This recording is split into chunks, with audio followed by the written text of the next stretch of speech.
कि सफ़र में धूप तो होगी, तुम चल सको तो चलो, सभी हैं भीड़ में, तुम भीड़ से निकल सको तो चलो। मेरा नाम श्वेता प्रसाद है और 69 बीपीएससी में मेरा सीडीपीओ पद पे चयन हुआ है, जिसमें जनरल कैटेगरी में मेरा 8th रैंक है और ओवरऑल मेरा 12th रैंक है। तो आप हमेशा पॉजिटिव सोचिए, जो भी फाइनेंशियल जो भी कंडीशन आपके जो भी चुनौतियां आ रही है उसे स्वीकार कीजिए, लेकिन आप सोचिए पॉजिटिव। आप जो डेडिकेशन, जो फोकस, जो आपका गोल है उसके ऊपर आप फोकस कीजिए और आगे बढ़िए और उसको पॉजिटिव वे में लीजिए और पेशेंस भी रखिए और एक डेडिकेशन होना चाहिए। हमारे परिवार में एक ऐसी मतलब कि अभी बीपीएससी क्वालिफाई करके एक गैजेटेड ऑफिसर बनने वाली पहली मेरी बहन है। हम भी बहुत खुश हैं, इसका पापा भी खुश हैं, इसका भैया भी खुश है। बहुत अच्छा लग रहा है। मेरी बहन का हो गया, मुझे बहुत ज़्यादा खुशी है। जोहार दोस्तों, हमारे चैनल में आपका स्वागत है। आप देख रहे हैं माँ झारखंड। बिहार में 2023 में एग्ज़ाम हुआ था बीपीएससी का, तो अभी उसका रिज़ल्ट नवंबर में आया हुआ था। तो नवंबर में जो एग्ज़ाम इसका जो रिज़ल्ट आया है, तो इसमें बहुत सारे स्टूडेंट ने का अभी नाम आया है। तो अभी हम लोग के बीच में है एक लड़की जिन्होंने अभी बीपीएससी का एग्ज़ाम निकाला है, और नाम है इनका श्वेता। और इनसे सब कुछ जानने का प्रयास करेंगे कि कैसा इनका सफ़र रहा। तो चलिए जानने का प्रयास करते हैं। तो सबसे पहले हमारे चैनल में आपका स्वागत है। Thank you. मेरा नाम श्वेता प्रसाद है और 69 बीपीएससी में मेरा सीडीपीओ पद पे चयन हुआ है, जिसमें जनरल कैटेगरी में मेरा 8th रैंक है और ओवरऑल मेरा 12th रैंक है। तो आपने बीपीएससी क्यों चुना? सर, मैं यूपीएससी की तैयारी कर रही थी और मुझे था कि सिविल सर्वेंट ही बनना है, इसलिए जब यूपीएससी में मुझे विफलता मिल रही थी तो मैंने फिर बीपीएससी की तरफ मूव किया और इस एग्ज़ाम को दिया और इसमें सफलता हासिल हुई सर मुझे। जैसे ये बीपीएससी का एग्ज़ाम हुआ, इसमें तो काफ़ी सारे स्टूडेंट ने अभी क्वालिफाई किया था। कितने लोगों ने फॉर्म भरा था? इसको एग्ज़ाम कितने लोगों ने दिया सर था? प्री ये 5 लाख स्टूडेंट ने दिया था और इसमें 3 स्टेप होते हैं, जिसमें प्रीलिम्स होता है, अच्छा। मेंस होता है और इंटरव्यू होता है। तो प्रीलिम्स 5 लाख लोगों ने भरा था और उसमें से 5000 लोग सिलेक्ट हुए थे मेंस के लिए। फिर 5000 स्टूडेंट में वो छट करके 350 स्टूडेंट सिलेक्ट हुए। इसमें आपका रैंक क्या था? सर, इसमें मेरा ओवरऑल 12th रैंक है सीडीपीओ में। तो क्या खास आप देख पा रहे हैं, क्योंकि बहुत सारे लोगों ने अभी इसको क्वालिफाई किया था, एग्ज़ाम भी दिए, बहुत लोग छट भी गए, लेकिन आप अपने में क्या देख पा रहे हैं कि आप इसमें क्वालिफाई किए और 12th रैंक लाए? सर, मैं ये कहना चाहूँगी कि जैसे कुछ लोग इंटरव्यू दिए लेकिन फाइनल उनका सिलेक्शन नहीं हो पाया। तो सबका संघर्ष शुरू से ही उतना ही होता है, मैंने भी उतना ही किया है और वो लोग भी उतना ही किए होंगे, लेकिन कहीं ना कहीं थोड़ी बहुत कमी रह जाती है। और मुझे लगता है वो मेरे फैमिली सपोर्ट के कारण मेरा इंटरव्यू और आगे मुझे सफलता मिली, तो मेरे फैमिली सपोर्ट के कारण ये हासिल हो पाया सर। तो फैमिली बैकग्राउंड को लेकर चलेंगे, तो थोड़ा अपना फैमिली बैकग्राउंड बताना चाहेंगे?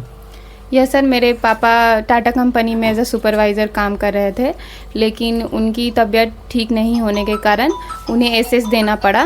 वो 2014 में उनको एसएस देना पड़ा था। तब से पापा का तबीयत ज़्यादा ख़राब है और अभी वो बेड रिडन है। तो ये एग्ज़ाम हुआ था वैसे बिहार में तो अभी आप वैसे रहने वाले कहाँ के हैं? सर, मैं मेनली मेरा नेटिव प्लेस जो है वो जहानाबाद है। अच्छा। और अभी फ़िलहाल करेंटली हम लोग धनबाद में रह रहे हैं। तो ये जो तैयारी आपने किया, कब से तैयारी कर रहे थे? सर, मैं 2019 के लास्ट से तैयारी कर रही हूँ, दिसंबर से। और उसके बाद फिर बीच में पॉज हो गया था कोरोना आने के कारण, तो मैं घर आ गई थी, 1.5 साल के लिए घर पे रही थी। और फिर उसके बाद 2021 के लास्ट में मैं फिर दिल्ली गई थी। दिल्ली में ही मैं यूपीएससी की तैयारी कर रही थी सर। ये कौन सा अटेम्प्ट था ये आपका? सर, ये मेरा 2nd अटेम्प्ट था, लेकिन मैंने फर्स्ट में ही पीटी भी निकाला, मेंस भी निकाला और इंटरव्यू भी निकाला। तो जैसे आपका टारगेट था यूपीएससी, तो अभी आप बीपीएससी में अभी आए हुए हैं, इसके बाद भविष्य में क्या आप सोचे? सर, मैं यूपीएससी दूंगी। अच्छा। ये मेरा प्लान बी था। अच्छा। कि यूपीएससी नहीं हो पा रहा है और फैमिली बैकग्राउंड मेरा उतना अच्छा नहीं है, फाइनेंशियल कंडीशन उतना अच्छा नहीं है, तो इसलिए मैंने बीपीएससी का दिया और बीपीएससी में मेरा सिलेक्शन हुआ सर। तो मैं आगे यूपीएससी भी परस्यू करना चाहूँगी। जैसा आपने बताया कि 2019 से आप तैयारी कर रहे हैं, इस सफ़र को 2019 से लेकर अभी 2024 चल रहा है, इस सफ़र को कुछ बताना चाहेंगे कि कैसा रहा आपका ये इस बीच में? क्योंकि बीच में कोरोना काल भी था, काफ़ी स्ट्रगल से आपको यस सर, स्ट्रगल में मेरी सबसे बड़ी ये थी, चुनौती थी कि मेरे घर की कंडीशन उतनी अच्छी नहीं है। जैसे आप देख सकते हैं, मेरे पापा को आप देख पाएंगे कि मेरे पापा का बहुत ज़्यादा तबीयत ख़राब है और उनका रिटायरमेंट जैसे एसएस में होता है कि सैलरी मिलती है लेकिन कम मिलती है, और भी जो बेनिफिट्स होते हैं वो नहीं मिलते हैं, क्वार्टर ले लिए जाते हैं, ये सब होता है। तो फाइनेंशियल कंडीशन अचानक से पापा का जॉब जाने के कारण बहुत ज़्यादा ख़राब हो गया था, और फिर मेरे घर में कोई है नहीं, मेरे भैया एक ही हैं, तो वो थोड़ा स्ट्रगल हुआ था फाइनेंशियल, और मेंटल प्रेशर भी आता है क्योंकि घर में कोई कमाने वाला नहीं है, एक ही है, और अगर उनका भी जॉब रिटायरमेंट हो जाएगा तो फिर क्या होगा, क्योंकि सेविंग्स जो है वो तो ख़त्म होंगे ना अगर खाते रहेंगे उससे। तो वो तो एक चुनौती थी सर। और जॉब लेना था क्योंकि पापा शुरू से ही मेरे में बहुत इन्वेस्टमेंट किए हैं पढ़ाने के लिए, और वो कहते थे कि हाँ कुछ अच्छा करना है, तो वो नहीं अगर हो पा रहा है तो फिर वो एक सामाजिक दबाव आ जाता है कि हाँ बेटी को पढ़ाएं, क्योंकि बेटा तो ठीक है पढ़ाते हैं, लेकिन बेटी को पढ़ाने में चुनौती ये होती है कि क्यों इन्वेस्ट कर रहे हैं पैसा, शादी कर दो, इतना पैसा लगाना अच्छी बात नहीं है, इससे अच्छा तो शादी कर देना ही ठीक रहेगा। पता नहीं, क्योंकि सिविल सर्विसेज तैयारी में ऐसा होता है ना, अनसर्टेनिटी बहुत होती है, इसमें पता नहीं होता है कि होगा या नहीं होगा। अपना तो कॉन्फिडेंस रहता है कि हो जाएगा, लेकिन साल में सिर्फ एक बार इसकी वैकेंसी आती है, और अगर पीटी नहीं निकला तो अब नेक्स्ट ईयर उसको वेट कीजिए, और फिर पीटी निकला तो फिर मेंस को भी ध्यान में रखना होगा, और फिर मेंस निकलेगा तब फिर इंटरव्यू दीजिए, तो वो हर एक स्टेज पे छट सकते हैं। तो ये एक बहुत बड़ा चुनौती होता है सर। तो एक मेंटल, फाइनेंशियल, फिर सामाजिक, सोशल प्रेशर, तो हर तरह से दबाव होता है, और लड़कियों पे थोड़ा ज़्यादा होता है, लड़कों पर भी होता है, क्योंकि लड़कों पे ये होता है कि आपको तो जॉब, आपके पास कोई ऑप्शन ही नहीं है, उनको तो जॉब करना ही है, लेकिन लड़कियों के पास ये होता है कि कुछ नहीं होगा तो शादी कर देंगे। तो एक ये भी मुझे लगता है कि ये चुनौती था सर मेरे लिए।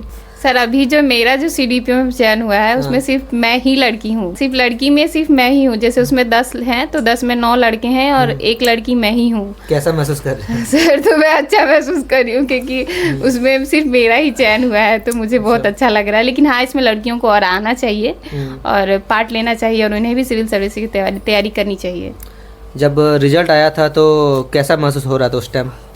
सर रिजल्ट आने वाला था 26 तारीख को, ऐसा हो रहा था कि हाँ आएगा, तो 5-6 बजे के बाद से लग रहा था कि अब आ जाना चाहिए, लेकिन वो आ नहीं रहा था। तो बार बार स्क्रॉल कर रहे थे साइट पे कि अब आ जाना चाहिए, अब आ जाना चाहिए, लेकिन नहीं आने के कारण ना एंजाइटी बढ़ जाती है कि अरे यार नहीं आ रहा। फिर मैं सर लाइब्रेरी में बैठी हुई थी, तो रिजल्ट अब हुआ 8 बजे तक हुआ कि अब ना 15 मिनट में आ जाएगा रिजल्ट। तो मैं सब लोग लाइब्रेरी में पता था कि ये दी है, इंटरव्यू दी है और इसका रिजल्ट आने वाला है, तो सब मेरी तरफ ही देख रहे थे इंटरव्यू, मतलब वहाँ पे लाइब्रेरी में। मैं बोली कि मैं नहीं रहूँगी, मैं जा रही हूँ रूम। तो क्या होगा पता नहीं, क्योंकि पता नहीं होता, लास्ट एंड तक पता नहीं होता कि क्या होगा, क्योंकि हर लोगों ने तैयारी किया है। मेरे साथ में ही कुछ लोग दिए थे लेकिन उनका नहीं हो पाया, PDF में नाम नहीं आ पाया। तो फिर जब बाद में रूम गई मैं, फिर वहाँ पे मेरे दोस्त थे वो देख रहे थे, फिर वो देखे तो बोले श्वेता तुम्हारा हो गया है। फिर उस समय सर बहुत अच्छा लगा। फिर सबसे पहले मैं घर पे फ़ोन की, अपने भैया को फ़ोन की, फिर मम्मी को फ़ोन किया मैंने, तो सर बहुत अच्छा लगा मुझे। इसके साथ आपके भाई भी साथ में तैयारी करते थे, तो वो बीच में कैसे छोड़ दिए? सर मैंने बताया ना कि घर में एक पापा हैं और पापा का सिचुएशन इतना ख़राब हो गया था कि एक घर में कोई काम करने के लिए है नहीं। तो होता है ना कि बड़ा बेटा है तो उसको आना चाहिए, एक ही है, तो इसलिए इसके कारण भैया को थोड़ा पापा की सिचुएशन के कारण उनको छोड़ करके आना पड़ा। तो यही सिचुएशन था, इसलिए। अच्छा, तो जैसे काफ़ी लोग इस अभी 2024 है, फिर अभी नेक्स्ट ईयर एग्ज़ाम होगा, बहुत सारे स्टूडेंट अगर तैयारी करना चाहते हैं, कुछ उनको टिप्स बताना चाहेंगे ताकि वो जल्द से जल्द निकाल पाएँ? सर इसमें जल्द से जल्द तो नहीं होता है, क्योंकि पेशेंस का बहुत ज़्यादा ज़रूरत है इसमें, क्योंकि किसी को नहीं, हाँ सब लोग तैयारी करते हैं, सब लोग मतलब जो भी अच्छे तरीके से पढ़ रहे हैं वो सबको यही आशा होती है कि निकल जाएगा। लेकिन मतलब पेशेंस, मैं बोलूँगी कि पेशेंस रखना चाहिए। परसेवरेंस भी बहुत एक अच्छी क्वालिटी, परसेवरेंस भी, लगन जिसको बोलते हैं, तो आप लगन करते रहिए और पेशेंस भी रखिए और एक डेडिकेशन होना चाहिए। आपके इस सफ़र में सबसे ज़्यादा प्रेरणा कौन रहे? सर मेरे पापा, मेरी मम्मी, मेरा भाई। मेरा भाई मतलब एग्ज़ाम दिलवाने के लिए भैया ही जाता था, और मतलब ऐसा कभी नहीं हुआ कि ये बोला कि नहीं जाएंगे, जो मुझे काम है। मतलब ये अभी नया ही शुरू किया है, मतलब भैया शुरू किए हैं, अपना बिजनेस सेटअप किए हैं, या फिर पहले भी जब जॉब कर रहे थे अपना जॉब रिस्क में डाल करके, प्राइवेट सर्विस में होता है ना, आप सेंड करके करते हैं तो थोड़ा बॉस से आता है कि नहीं आप सर क्यों छोड़ रहे हैं, मतलब इतना दिन क्यों absent कर रहे हैं, तो ये होता है। तो भैया का ऐसा था कि नहीं तुम पढ़ रही हो ना, तो तुम्हारे ऊपर ज़्यादा ध्यान देना है, तो वो अपना absent करके भी वो जाते थे मुझे एग्ज़ाम दिलवाने के लिए। जैसे सुनने में आया कि आप हिंदी साहित्य का भी आपका विषय रहा था, तो इसमें देखते हैं कि कविता का बहुत सारा इस्तेमाल होता है, तो जो आपको मोटिवेट किया या जो आप हमेशा कविता रहता है आपके ख्याल में, वो कुछ बोलना चाहेंगे तो? यस सर, जैसे एक निदा फजली की है कि वो एक उर्दू पोएट हैं और उन्होंने कहा है, बहुत अच्छा पोएम बोला है उन्होंने कि सफ़र में धूप तो होगी, तुम चल सको तो चलो, सभी हैं भीड़ में, तुम भीड़ से निकल सको तो चलो। तो ये सर मुझे बहुत इंस्पायरिंग लगा है और मैं इससे बहुत इंस्पायर करती हूँ सर। जो बुद्धा है उनका है कि what you think you become, आप जैसा सोचोगे वैसा बनोगे। तो बुद्धा की धरती बिहार है सर, और वहाँ से ही होने के कारण मुझे ये कोटेशन बहुत इंस्पायर करती है। तो आप हमेशा पॉजिटिव सोचिए, जो भी फाइनेंशियल जो भी कंडीशन आपके जो भी चुनौतियाँ आ रही है उसे स्वीकार कीजिए, लेकिन आप सोचिए पॉजिटिव। आप जो डेडिकेशन, जो फोकस, जो आपका गोल है उसके ऊपर आप फोकस कीजिए और आगे बढ़िए और उसको पॉजिटिव वे में लीजिए। चलिए, तो लास्ट में हमारे दर्शकों को कुछ बोलना चाहेंगे जो आपको देख रहे हैं और वैसे जो इस तैयारी करना चाह रहे हैं, आपकी तरह एग्ज़ाम निकलना चाह रहे हैं, उनको कुछ बोलना चाहेंगे?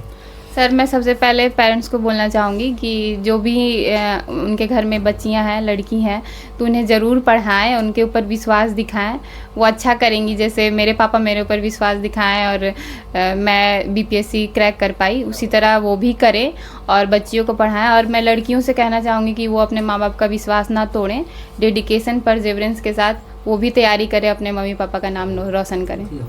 अभी आपको हमने श्वेता से मिलाया, तो अभी अब हम आप लोग को मिला रहे हैं श्वेता की फैमिली से। तो अभी आप यहाँ पे देख पा रहे होंगे श्वेता के भाई हैं, श्वेता की भाभी है और श्वेता की मम्मी है और श्वेता की बहन है। तो चलिए सबसे थोड़ा इन लोग का जानने का प्रयास करते हैं कि इन लोग कितना खुश हैं।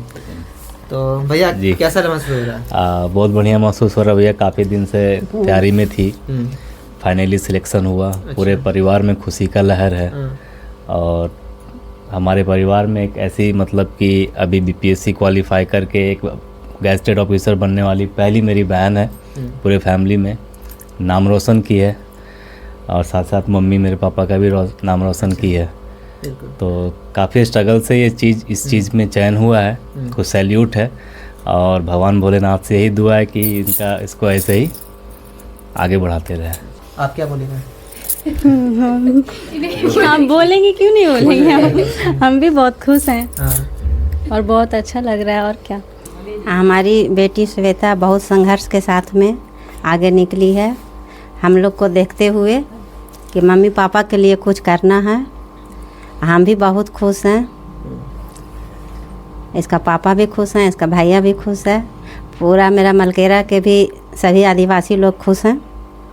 अब पूरा चर्चा चल रहा है आज कि आपकी बेटी पूरा एकदम नाम कर दी है पूरा मलकेरा में।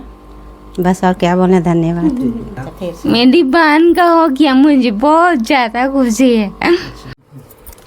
अंकल कैसा महसूस हो रहा है? अच्छा, क्या बोलना चाहिएगा? अपना बेटी के लिए क्या बोलना? हाँ, बेटी को सुनाओ का आशीर्वाद दे दिए।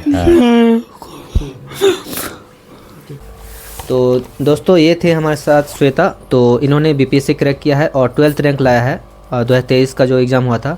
तो आज का वीडियो आपको कैसा लगा आप हमें कमेंट बॉक्स में बता सकते हैं और तब तक मिलते हैं नेक्स्ट वीडियो में। तो तब तक के लिए जोहार।